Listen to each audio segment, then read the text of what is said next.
All right. Good evening, everybody. Thank you for coming out to our information session on additional residential units. I see some familiar faces and a lot of new faces, so I'll introduce myself. I'm Amy Martin. I'm the Director of Planning and Development for the Municipality of North Grenville. I'm going to start off our evening by reading our land acknowledgement, and then I'll invite Mayor Peckford to come up and provide some opening remarks. The Municipality of North Grenville acknowledges that the municipality operates on the territory of the Anishinaabe. We recognize all First Nations, Métis, and Inuit peoples who now call North Grenville their home. We respect and support the need for cultivating a strong relationship, and we commit to Indigenous-informed decision-making to foster the path towards reconciliation. So I'll invite Mayor Peckford up now to provide some opening remarks for our event this evening. Thank you so much, and thank you all for being here. I first want to thank Amy Martin and Caroline Raguto, thank you, for their efforts to bring this together. Caroline, as you'll find out, is the Affordable Housing Coordinator out of the United Counties, and Amy is our very capable Director of Planning. And really the rationale for this session is council and staff have been getting lots and lots of questions about how to, in fact, build an additional residential unit. What are the planning parameters for that? What are some of the funding opportunities? And it is really through the inquiries we fielded on behalf of many of you that we felt it was extremely helpful to have this session today. We hope that you come out of the session with a little more clarity, a little more understanding of some of the funding opportunities that exist. After the establishment of the Affordable Housing Task Force here in North Grenville, we went on to establish an Affordable Housing Task Force within the United Counties, and both the Municipality of North Grenville and the United Counties are extremely committed to providing and facilitating opportunities to bring more affordable housing and accessible housing to our region. The reality is that some of the funding and program parameters are a little bit constricting at times, so these aren't perfect programs, but we really appreciate the feedback we get from all of you so that we can evolve them, and that's what we've done at the United Counties. In certain cases, we've been able to adjust some of the rules of the game, if you will, to allow for more opportunities to offset some of the costs. And here in North Grenville, I know Councillor Wilson's in the room tonight, and all of Council is really interested in knowing how we can create better conditions and simplify the process for all of you. So once again, Amy and Caroline, thank you so very much for your work and your commitment. Caroline told me today that this is information session number 4 within the United Counties. So we're very, very grateful that you've come to Kemptville to give us this forum to talk about this very important issue. Thank you.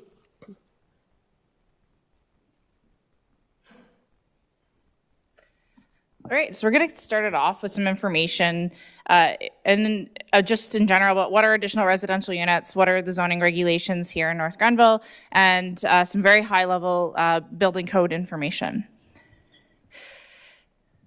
So an additional residential unit in our zoning bylaw is defined as a self-contained ancillary dwelling unit located within a single detached dwelling, a dwelling unit of a semi-detached, or a dwelling unit of a townhouse, or is located in a building or structure that is located on the same lot and is accessory to the primary dwelling.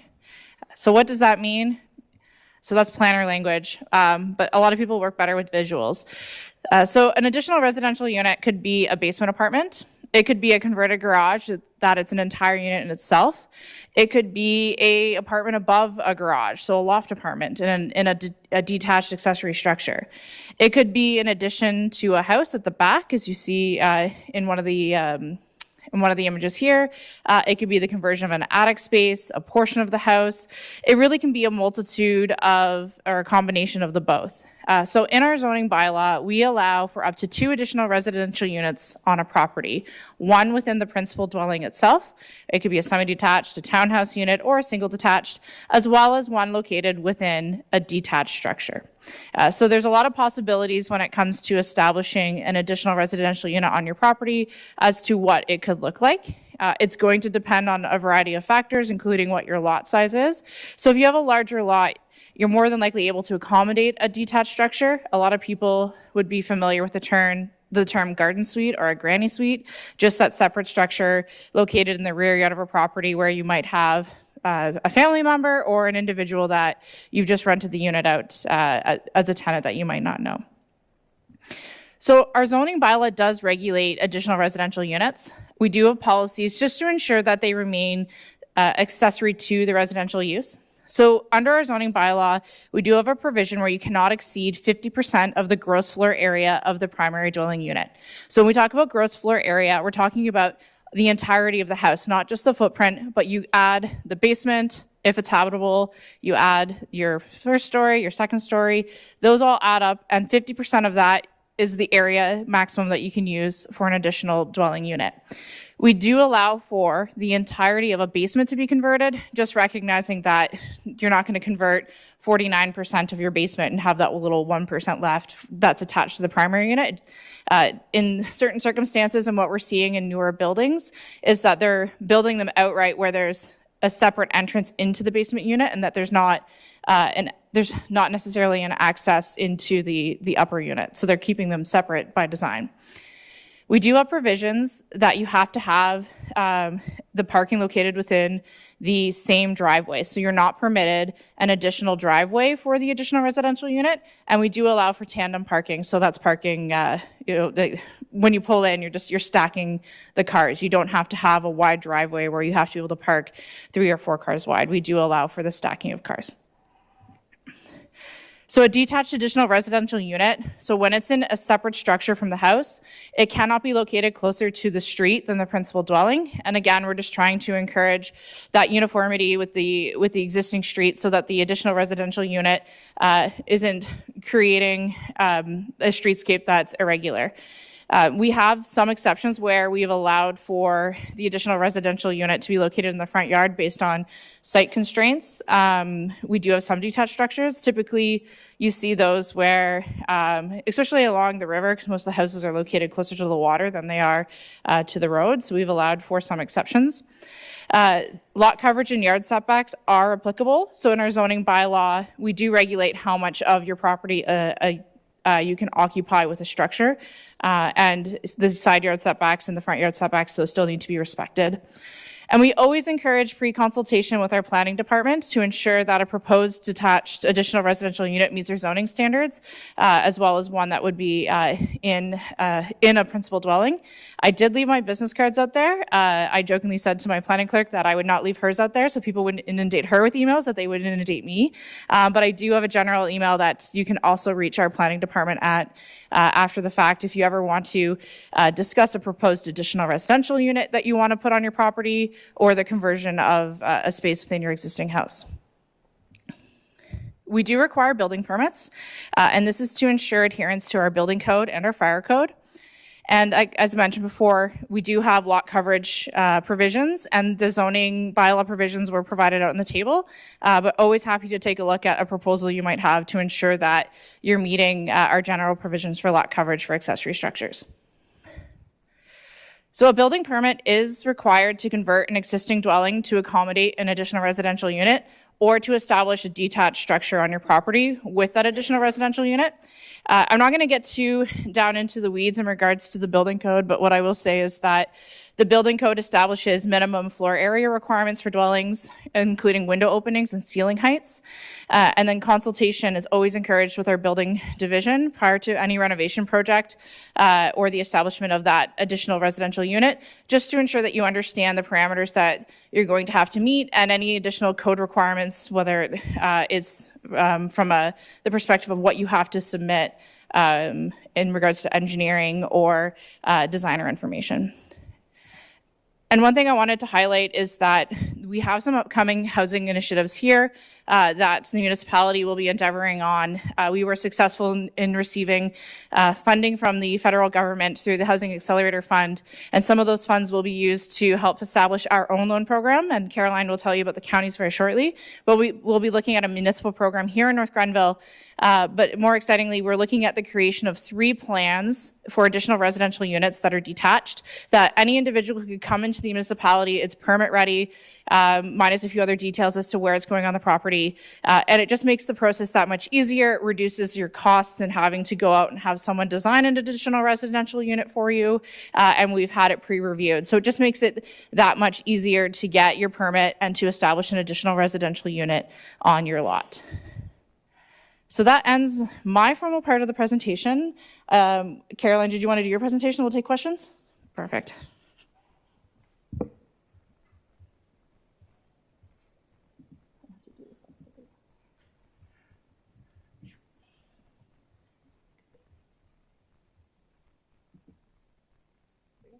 I just hit spacebar to change this. Okay. Hi, everyone. So as Amy mentioned, I'm Caroline Raguto. I'm the Affordable Housing Coordinator at the United Counties of Leeds and Grenville. And I just wanted to take some time to share a little bit of information about some affordable housing programs and funding that we have. So why are ARUs affordable? They can be affordable because they could be a source of monthly income from rent received, making your mortgage more affordable.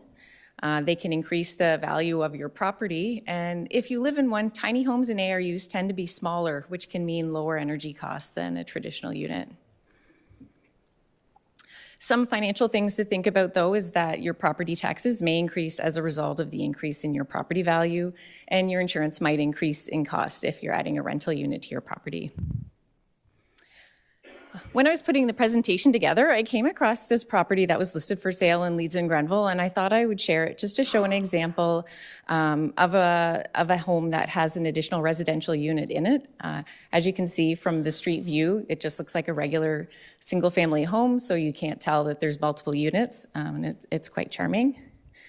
And they showed a photo around the side, so it has a side entrance, and it's very discreetly tucked away.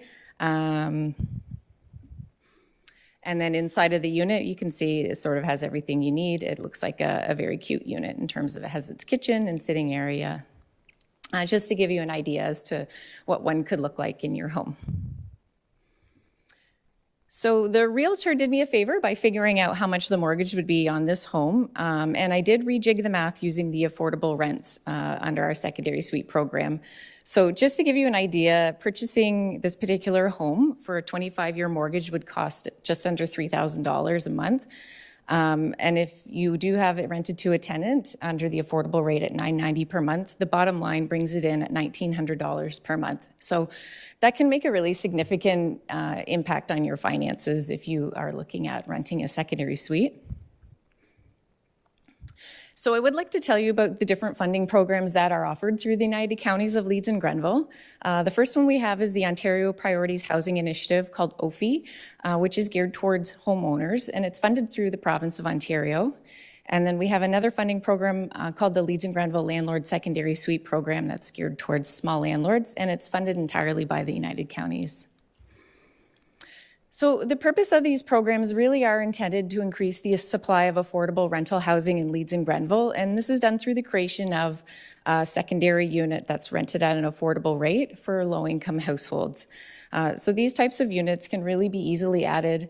It's a lot faster to add a unit such as this than adding an entire apartment building, and it's just a great way to add to our housing stock, especially in rural areas. So what would be a low to moderate income household? So for a household to qualify to live in one of the units, they do need to be lower income. So the household income cannot exceed $89,000 and the household assets can't exceed $50,000. I'll talk a little bit more about tenant eligibility in a few slides.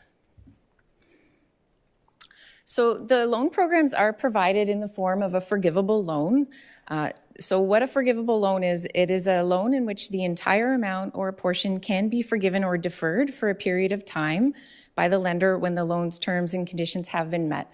So what that means for the OFI or homeowner program, it's forgiven at an equal rate per year over a period of 15 years. So if you do decide to commit to this program, it is something where, let's say you create it for a family member and they only live in the unit for 6 or 7 years and you did want to exit the program early, it is allowable for you to do that. You just would have to repay the amount that was owing if you didn't want to re-rent it to another eligible household. The landlord program is a little bit different in that we are looking at a full commitment for 10 years in full, because it is looked at as a rental unit that will be rented to a non-family member, or it could be. So both programs have a lot of similarities, but I will highlight the main differences first. So for the homeowner program, it has been created for applicants who are constructing units that are low to moderate income. So the household that is constructing it, their household income cannot exceed $97,000. So we're really looking at this program as gearing it towards people who do need that extra little bit of help in order to make their unit created and also make their mortgage more affordable.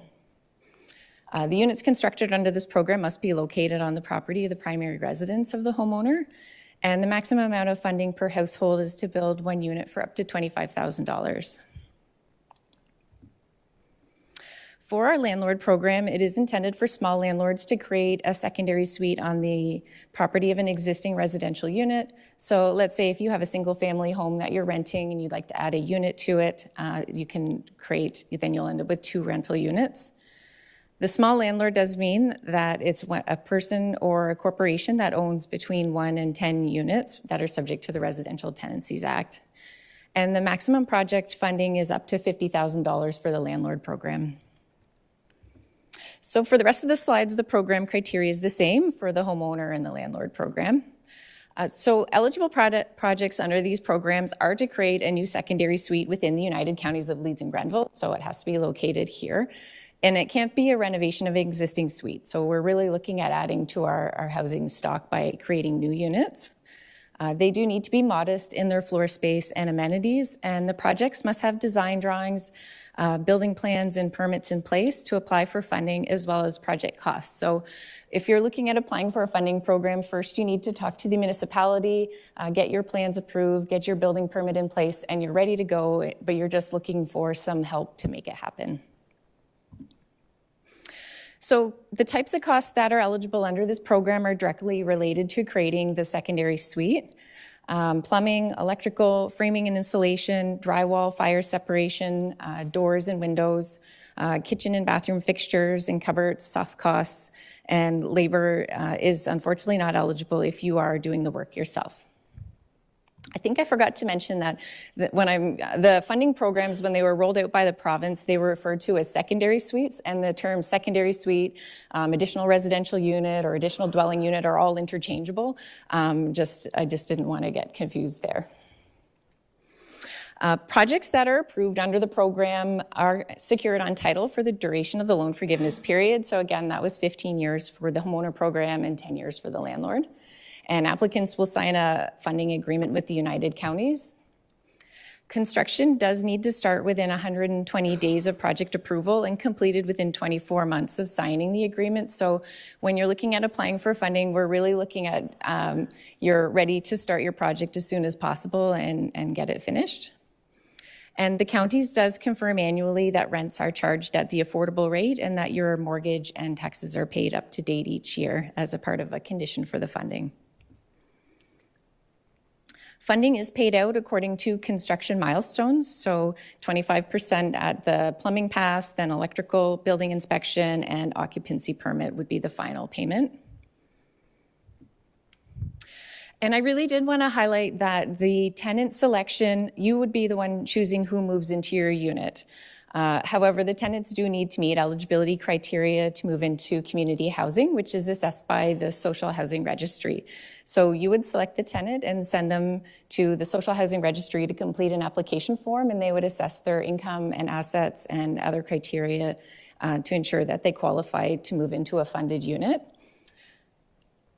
And they can absolutely be a relative of the homeowner or landlord. So we do expect a lot of our applicants to be creating a secondary suite for somebody that they have in mind. However, if you are looking at creating a unit and you're just looking to rent one to get a little bit of extra income and you would like some help finding an eligible tenant, our Social Housing Registry has lots of waiting lists of people waiting for an affordable unit around the United Counties, and we can certainly forward you some names to pick from if you wish. So again, as the purpose of the program is to create affordable housing units throughout the United Counties, there is a maximum rent that can be charged for the funded unit for the duration of the loan forgiveness period. So it is reviewed annually. And for this year, the rents for a one bedroom is $990 for the maximum rent that can be charged. And for a two bedroom, for instance, it's $1157. So at the table out front, we did have some of our application forms printed off, but they are also available online.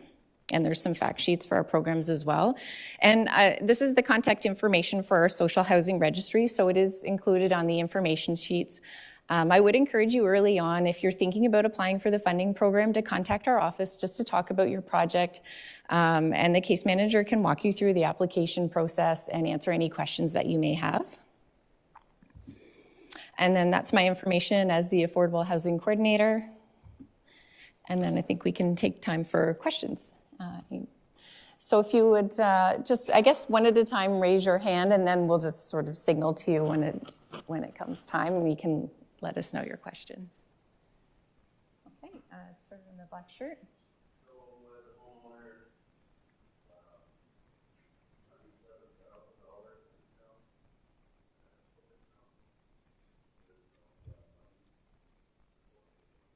Yes, so your question is for the homeowner funding program, your household income can't exceed 97,000. That's correct. So it is geared towards homeowners who are moderate income, so in order to qualify for the loan program.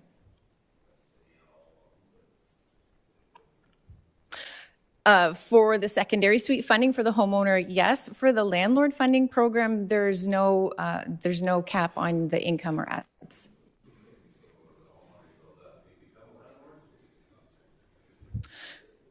Yeah, so the different funding programs that we have, there's one if you're going to build it on your residence for under the OFI program. If you're looking at applying for the landlord program, it does need to be built on the property of an existing residential rental unit. So it's adding a rental unit. Yeah, great. I saw your hand first, but I'll get to, sorry. Great, so for me.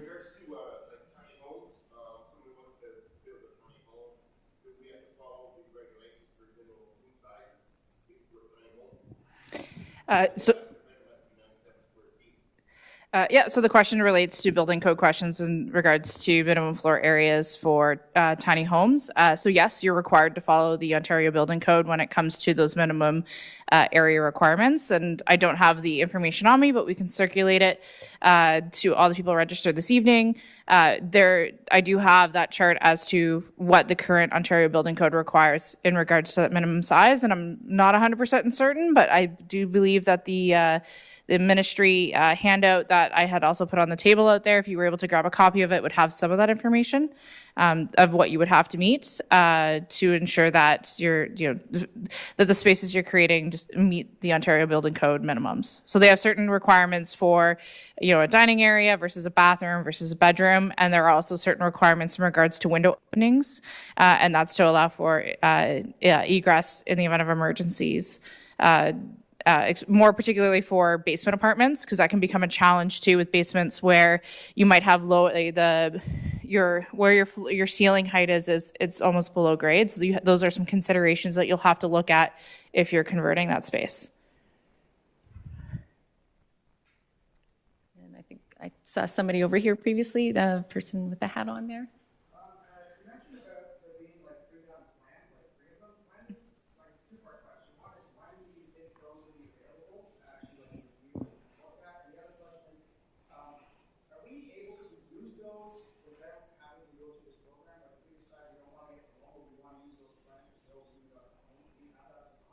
Yep. Question for those that who are watching the live stream related to the proposed 3 building plans that the municipality will be looking at creating. So the intent would be that we'll be going out for a request for proposal to have a firm or a designer who's capable of providing that for us to create those drawings this year. They'll be later this year, and we'll ensure that we provide publicly announce when they are ready. And you would not have to go through the county's program. They would be available here in North Grenville to be utilized to help support residents who are just looking to create an additional residential unit and just one less barrier to getting that unit on your property. I saw you, and then I'll get somebody over there next. Hi. Sorry, are they what?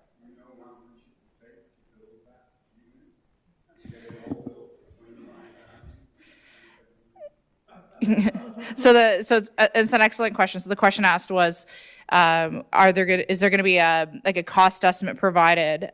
So certainly, as part of that process, we could look at getting some rough cost estimates. Now, certainly that cost estimate of what you're going to do might change based on the type of finishings and what you put in, but just from a basic kind of, stick and frame when you're building it, what you could be potentially looking at, maybe a price range. But again, that would also depend on who you get to contract to construct it, pour your slab or your foundation in, and then who's the cost of materials as well, where you're getting them from. So we can give a range. I wouldn't say it's 100% accurate as to what it could cost you, but it'd give you a rough ballpark as to what anyone endeavoring on this adventure could expect.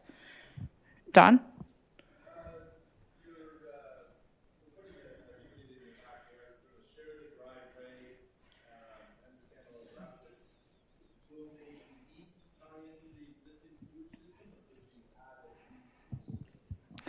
So the question is in regards to connecting in, how are they to be serviced, and if they have to connect into the existing servicing on site. So certainly that's something that we'll be looking at in regards to any application that comes forward. We do encourage that the units be connected in certain circumstances, more in the rural area. There may be a requirement for a separate septic. It's going to depend, and part of what you'll have to provide at the building permit stage is demonstration that the existing septic could support that unit, or how you're going to service it separately. If you're in town, you would have to connect in through the services available at your lot.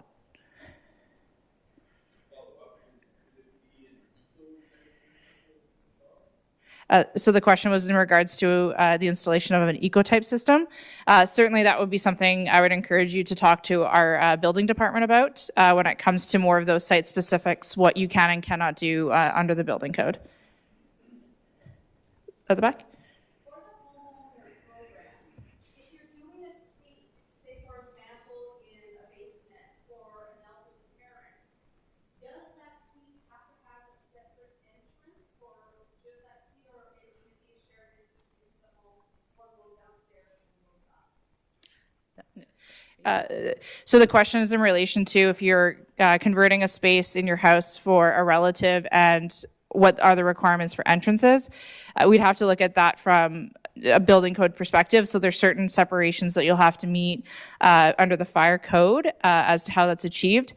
Certainly there will be circumstances where you'll have potentially a shared entrance that would split off. I think of basement apartments more so, where you'll have, the set of stairs into the basement is located in through the house.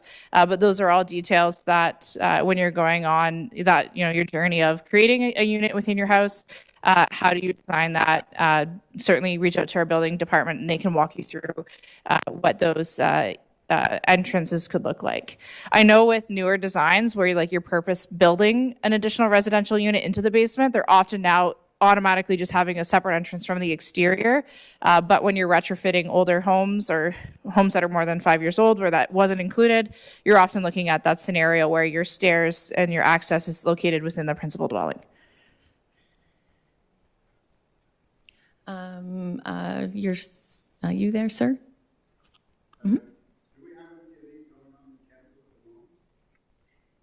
Do you mean through the funding program or just being constructed in general? So the question is in regards, do we have additional residential units currently happening in North Grenville? And the answer is yes. We do see, I think last year we had about 5 come forward. And in some of our newer subdivisions, they are being constructed. The purchasers are choosing to have an additional residential unit in their house. Whether it's to support, aging in place, having maybe a younger family member that can't afford to buy a house or can't find a rental. But we're also seeing them being constructed as a way of offsetting mortgages. So it's an income portion of your property. I'll say in our newer subdivisions, it's something that we're looking at as how do we address affordable housing and looking at having requirements that the zoning's in place and that developers are working towards having additional residential units as part of their new construction. The gentleman in the hat.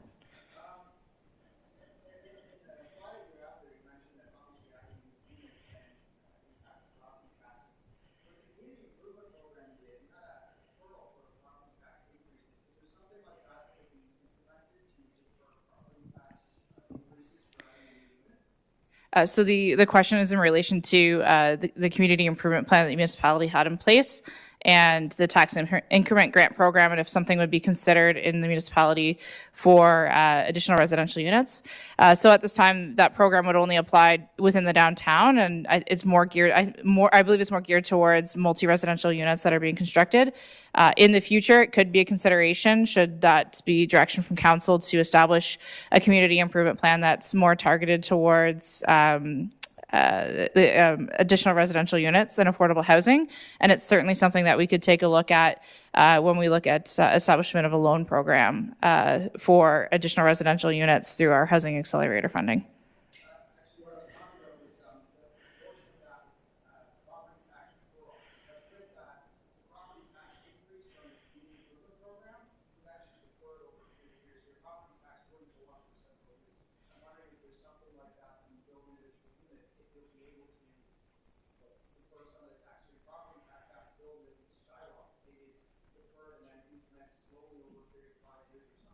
Yeah, currently we don't have that program in place here, but it could be something that the municipality could consider as we move forward. To the gentleman over here.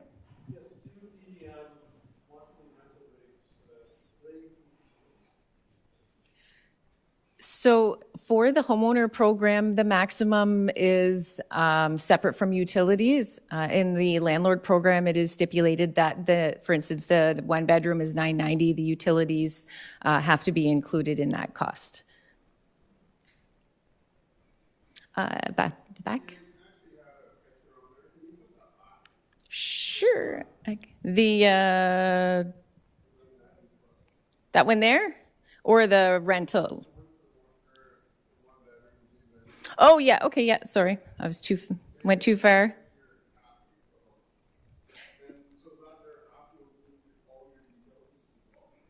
For the landlord program, yes, that's the requirement as of right now, yes. Sorry, I couldn't quite hear you.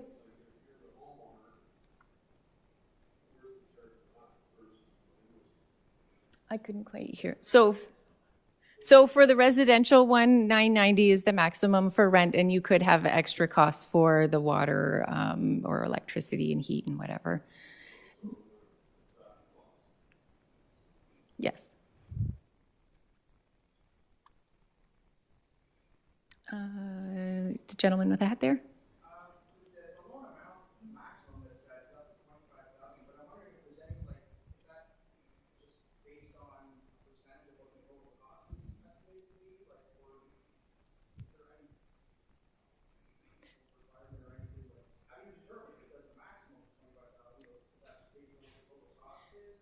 Yeah, so the slide I had for the eligible costs, so we would look, and it's, we would look at the eligible costs, so it's up to $25,000. It's quite likely that it'll cost more than that. And for the landlord program. So the homeowner program is funded through the province, so that is a provincial requirement that has the cap of the $25,000. So that's actually why Leeds and Grenville came out with their own Made in Leeds Grenville program that has a more generous, the $50,000 for the landlords to help cover the costs of the suites. So we had a bit more flexibility in that program.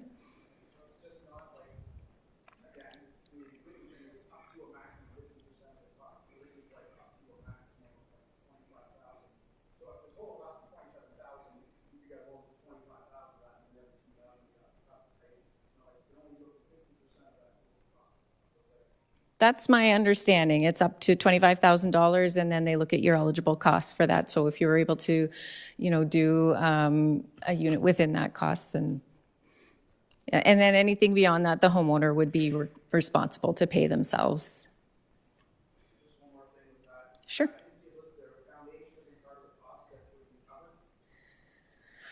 That to me sounds like something that would be a reasonable cost. It's just sort of a basic list there. It really has to be directly related to the planning and building of the unit. So a foundation to me sounds like it's directly related to the creation of the unit. Yeah. Yes. I'm wondering if if you have a basement that is finished for your family use, but you want to convert it to be an independent unit, is that considered earlier, you had said, not for existing? Does that mean, because it doesn't exist as a accessory unit, it would be considered, it would need to be, fire rated and kitchen converted and everything, but you just haven't finished with the next bedroom, converting that to an official unit would be considered? Yeah, if there's no kitchen in the basement, that would be our first key, that it's not just sort of an update of an existing ARU. That's what my feeling would be on that one. Yeah.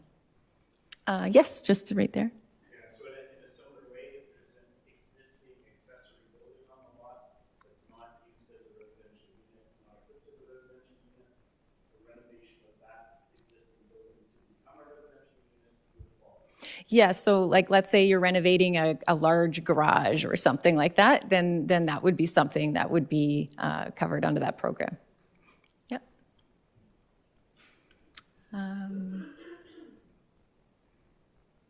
Oh, yeah, right up front. Hi, this question is for Amy. In terms of the housing accelerator funding that the municipality receives and the municipality looking at doing an home loan program. Can you speak about that? It's a no interest loan, my understanding, and that would be full time. Thanks for the question, Jen. So the question's around the municipality's plan for their own loan program. So the details are yet to be defined. It is on our work plan for this year to start providing definition as to how we would approach it. So we're going to look at the county's plan and what they have and how we can dovetail into it and support it. I don't want to make any commitments until something's formally adopted by council as to what the interest rates could be on those, on a loan program itself and what the terms will be. But certainly the plan would be to make sure that it is affordable for residents, that if, you're working through a loan program, that you get maybe a little more favorable rate from the municipality than you would by going to the bank to help support it. So we're doing what we can to try and support the creation of more additional residential units and reduce that cost barrier for individuals who are looking to endeavor on those projects. Marianne? I just have a question. Does would it have to be a lease that's registered with the Residential Tenancies Bureau to qualify, or not? Are you referring to the county's program or like a potential municipal program? For the use, not even necessarily the loan funding, but just, I guess for the loan funding, you have to be a registered residential lease, or could it be a family member, but would that still have to be a registered lease? So the program details at this time, for at least at the municipal level, are still unknown. But the intent wouldn't be to, the intent would be to, so that you could, I would anticipate, it could be an individual that you just lease out as a tenant or convert it to support a family member. And what I like to remind people is that additional residential units, the affordability piece on it is that even if you're just moving in an elderly relative, you've actually created an affordable opportunity for that individual, that if they, they're still independent, but they need maybe a little more supervision, or their house is too big for them, there's still that offset. At least from the, again, without having those program details there, the intent would be just to help create that, generation of new housing, new residential opportunities for even families, to allow for them to provide that multi-generational support. We'll go to the very back. Oh, yeah, sure. Yes. Thanks. Yes, thank you. Yes, so in terms of the county's funding program, the question was just in regards to whether it needed to be a tenancy that was subject to the landlord and tenant, the RTA, sorry, I was just my mind went blank on that. It does need to be subject to the RTA. However, you don't need to charge the maximum rents or even rent at all for the homeowner program. For the landlord funding program, it does. Just to follow up, you could rent to a family member or $0, $10, $100. So do you have to have your potential mother enter into a rental agreement with you or no? Oh, that question hasn't come up yet. I will have to clarify that. My understanding is that you could just create it for a family member. If rent was charged, it just cannot exceed that affordable rate. But thank you for that. Go to the lady in the back. What happens to the loan on the affordable unit if the property was sold, say, 6, 7 years ago? Yes, so in the case of the homeowner program, you can exit the program early with very little penalty. So it is forgiven at an equal rate per year. As a requirement of the funding, it does need to remain as your sole and principal residence as the homeowner. So when you build the secondary suite, using the county funding under the homeowner program. So let's say if you decide that you want to move out and then even keep the property and rent out where you were living, you would have to exit the program because it does need to be your sole and principal residence. For the landlord program, we are looking at a full commitment for the 10 years. There is a stipulation where you are able to, let's say if you sell the property, if the new owner agrees to take on the agreement, the funding agreement, there is still a penalty in order to make that change. So we're really looking at the full 10 years for that. Okay, and the green shirt there. Another question about the anticipated municipal program. It's too early to tell. But would there be consideration to treat it more similar to the landlord in that not having, so for a homeowner to not have to pay? That's a fantastic comment. It's something I can take back as we look at developing our program as to what the parameters could be. But I think it's a good comment to consider. And in behind?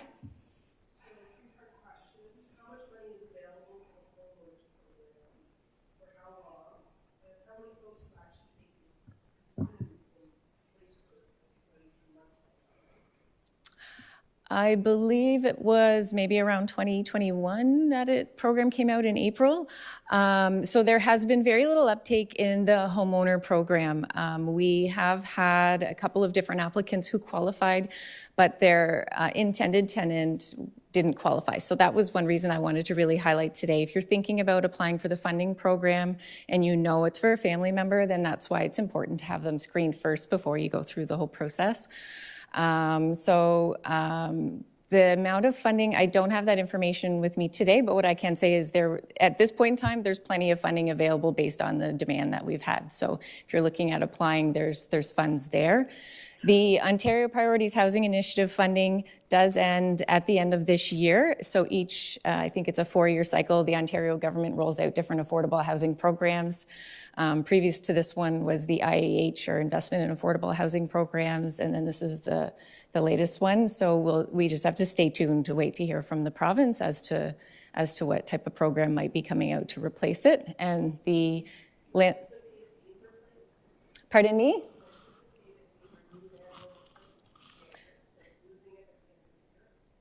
So it's a province-wide program, the Ontario Priorities Housing Initiative, so we just have to sort of wait and see what the province rolls out. In front there?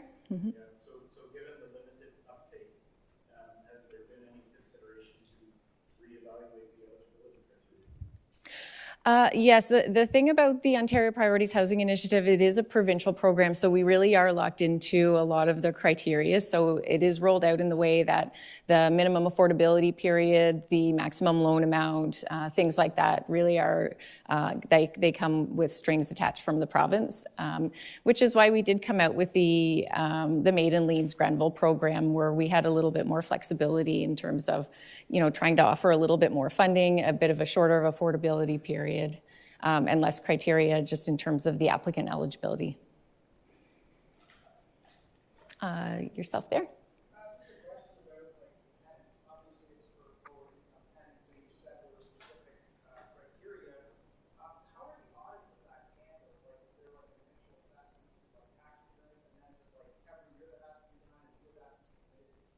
Yeah, that's a great question that I didn't quite fully address in the presentation. So the eligibility is only assessed at move-in for any affordable housing tenant in Leeds and Grenville. So whether you're living actually in one of our apartment buildings that's affordable housing or in one of the funded secondary suite units. So at the time of eligibility, we do have you refer the tenant to the social housing registry who'll complete an application form. We assess their income and assets, so they do have to provide their tax returns. They do look at the maximum assets that they have and other eligibility criteria.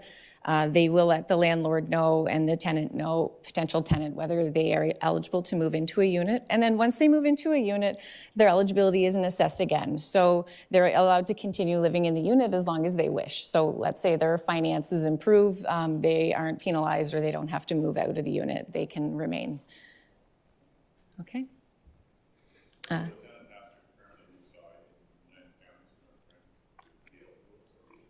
No, so the tenant can live anywhere, just like if they're applying for any of our social housing or community housing units. It's the residence has to be located within Leeds and Grenville, so the project's constructed here. That's right, they could live in, Ottawa or outside of Leeds and Grenville. That's great to clarify. Yourself again?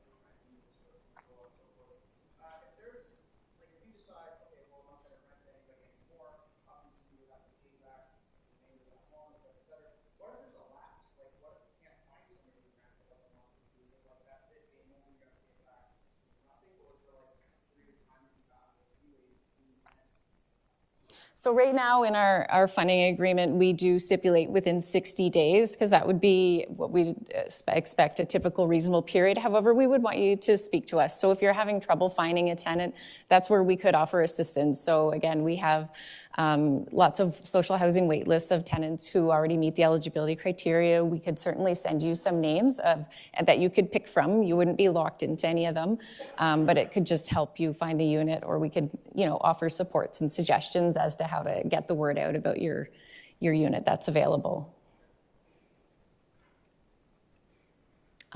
Oops, up front.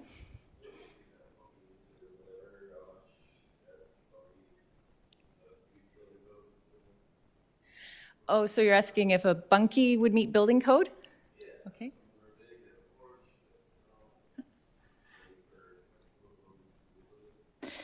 So in regards to bunkies, you would have to ensure that it meets the minimum requirements for a habitable unit.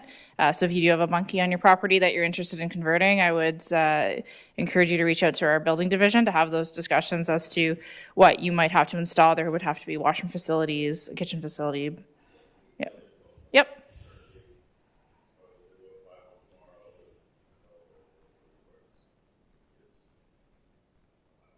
Yep.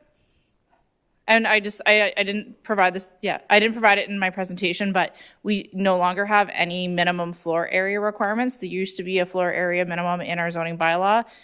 We've removed that. So if you wanted to build a tiny home, which is defined as being smaller than 400 square feet in size, you would be able to do so.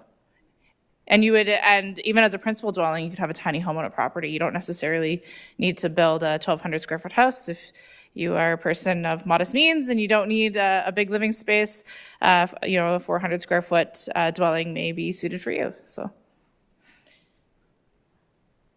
And just up at the back there.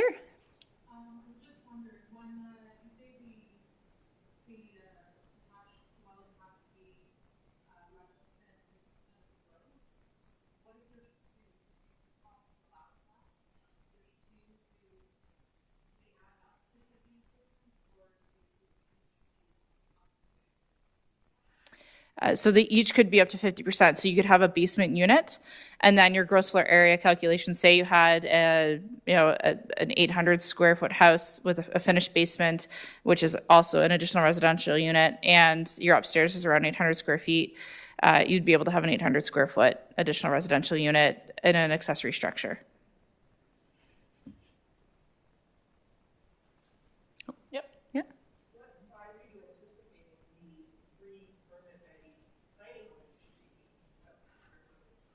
That's a great question. We're not certain at this time. I would anticipate we'd probably provide a couple of different models for, say, more like a bachelor unit, a one-bedroom unit, and a two-bedroom unit. So then the sizes would vary based on that.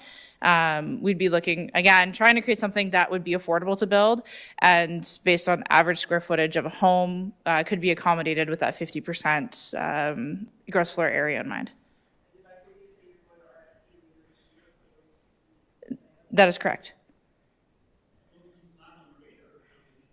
These are great questions. So I will take that back as to, I would anticipate slab on grade just from that cost effective piece versus building a full, an additional residential unit with a basement. Typically garden suites or granny flats are slab on grade. We don't see too many that have a basement, although there are some that you can design with basements, but typically slab on grade.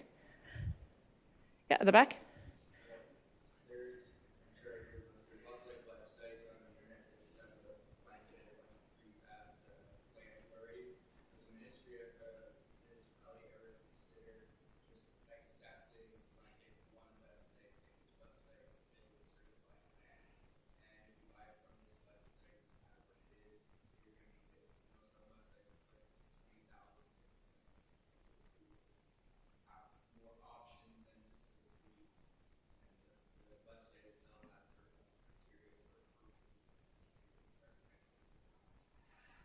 That's an interesting thought. I can take that back to our building department. Ultimately, the 3 plans we would have would be verified by our building officials as meeting the Ontario Building Code and to their level of acceptance. That could get a little trickier when you start to have a website that has, thousands upon thousands of different prefab designs. There would still have to be a building code review on that piece. Just to ensure that our building officials are satisfied they meet the building code and can be established. So it'd be a lot of resources for them to have to review each and every one of those, because at the end of the day, they're the ones who have to be satisfied that it meets the building code before the permit is issued.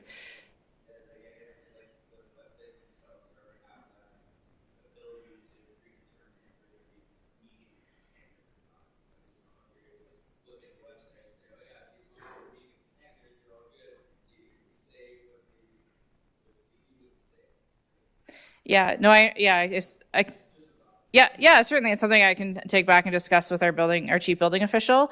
I do see some challenges in just that process because everything would have to be verified. So the 3 plans that we would have would be verified. We'd have them designed and then they'd be verified by our building officials as being okay to be constructed in the municipality.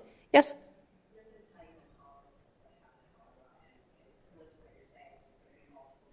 Yep.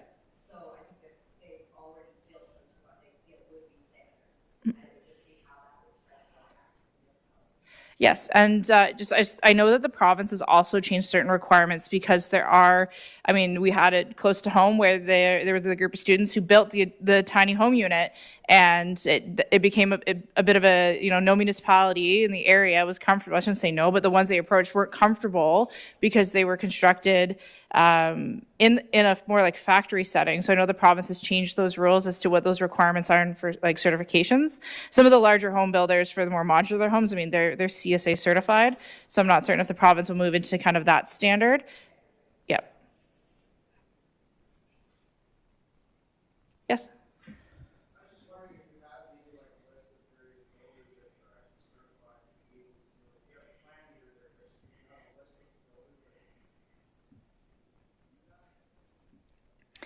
So the municipality cannot endorse one builder over another, but we do have a list of general builders and contractors in the area who you could reach out to approach them to see if they could build or design and or build.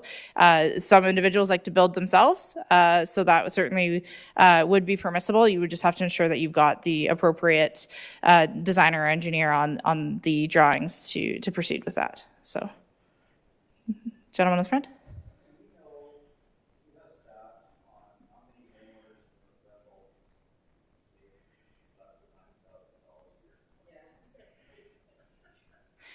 So the Stats Canada, so during the census data would provide the household demographics for just the range and how many people would generally make the different income levels.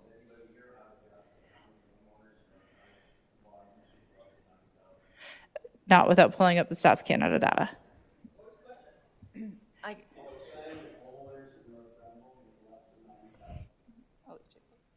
I can clarify that number comes, it's the 60th income percentile for Leeds and Grenville. That's where the 97,000 comes from. Yep, the 60th income percentile. So that's in the low to moderate household income. So between the 30th and 60th income percentiles are low to moderate households.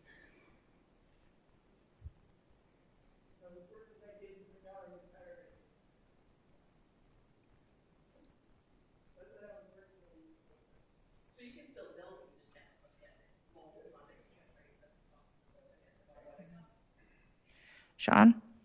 Says two per lot. If you have the ability and not move forward, you just probably look at large So the question is multiple, essentially additional residential units on one property. So right now, your current. I won't share that one for the record there, Sean. So right now, the zoning bylaw does limit you to two. If you wanted to seek more, there would have to be, we'd want to sit down and have a discussion as to what the proposal is. And a zoning bylaw amendment would be required. We'd be looking at things like site service, especially in the rural area, site serviceability as one of those items as to how are you going to service those units. It's a question that we've had before, and there are individuals out there who are interested in tiny home developments on their property where they would have multiple, more than just the two. They would have two or three or more tiny homes on their property. The issue right now with our policies is that our policies are restrictive of allowing for that. So that would something that we would have to consider as we move forward with our official plan review is essentially what I'm going to call tiny home communities that people are looking to establish. Are there any more questions? Yes.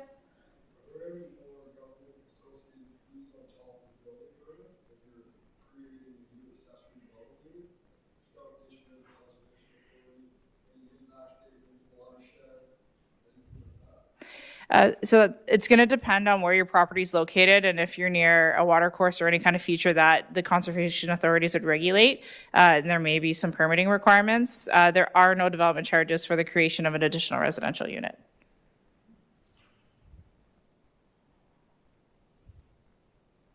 Right. Yes, that's correct. So there would be a cost to for your septic system, whether you're upgrading it or you're installing a new one. Perfect. All right. Well, we want to thank you for coming out tonight. It's really great. This is a fantastic turnout. And I did leave my business card out there if you wanted to reach out, or you can just email planning@northgranville.on.ca. That goes straight to Debbie, and she's fantastic at answering all the questions, as well as I am. But she's really good at triaging and a fantastic person to talk to. So thank you again for all your questions, and enjoy the rest of your evening.